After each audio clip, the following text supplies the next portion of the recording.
Og vi skal videre i vores målkavalkade her til Riyadh i Saudi-Arabien, hvor første udgave af den såkaldte Drømmeholdet X-turnering blev spillet.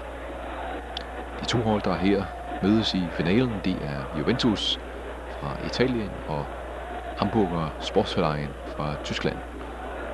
I Drømmeholdet X spillede 16 tidligere drømmehold mod hinanden, og Juventus var altså det eneste hold i gruppespillet, der formåede at vinde alle deres 3 kampe. Italienerne fortsatte så med 2 sejre på straffespark over henholdsvis Sampdoria i kvartfinalen og Borussia Dortmund i semifinalen.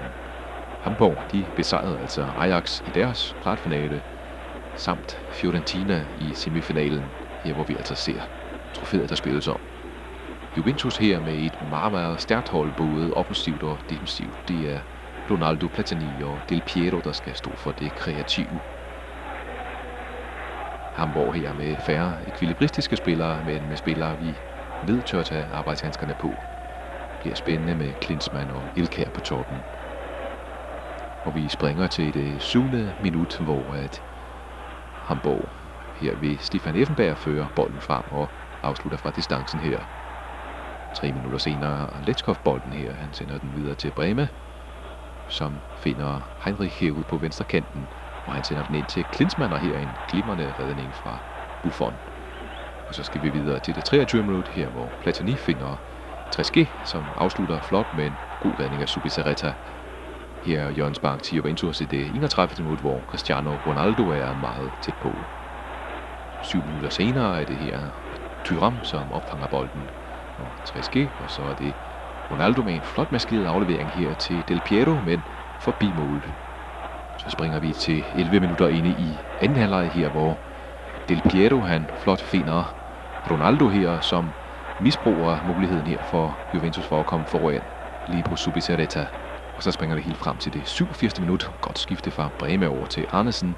Så er det Effenberg til Ilkær, og så er det Klinsmann, som her finder Ilkær i dybden her. Danskeren, han kan afgøre det her, men det gør han altså ikke. Glimrende redning fra Buffon. Og bare 2 minutter senere Juventus på bolden her. Dybstikning fra Del Piero til franske Trezeguet, som meget, meget køligt lopper bolden her over Zubizarreta og bringer italienerne i ekstase.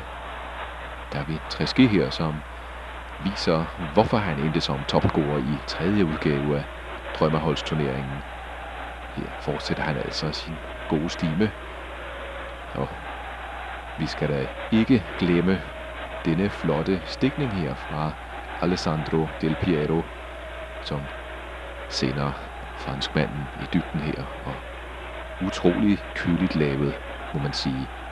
Og så troede man måske, at tyskerne var døde og begravet, men et par minutter senere er det Frank Arnesen i samarbejde med Effenberg, som finder Preben Ilkær, og han afslutter altså lige op på overliggeren. Der var de tæt på at komme tilbage, tyskerne.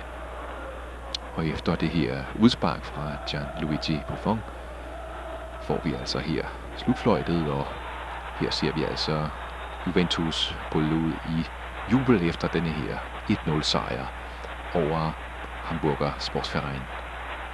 Den italienske traditionsklub var altså meget, meget tæt på at vinde 3. udgave af drømmeholdturneringen.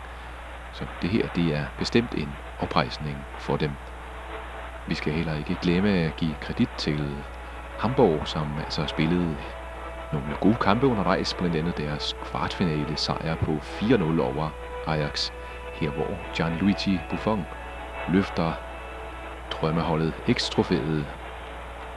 Der er også en bred konsensus blandt jeres seere om, at drømmeholdet X har været en stor succes. Ideen om, at 16 drømmehold kæmper mod hinanden, er et format, som folk har kunne lide.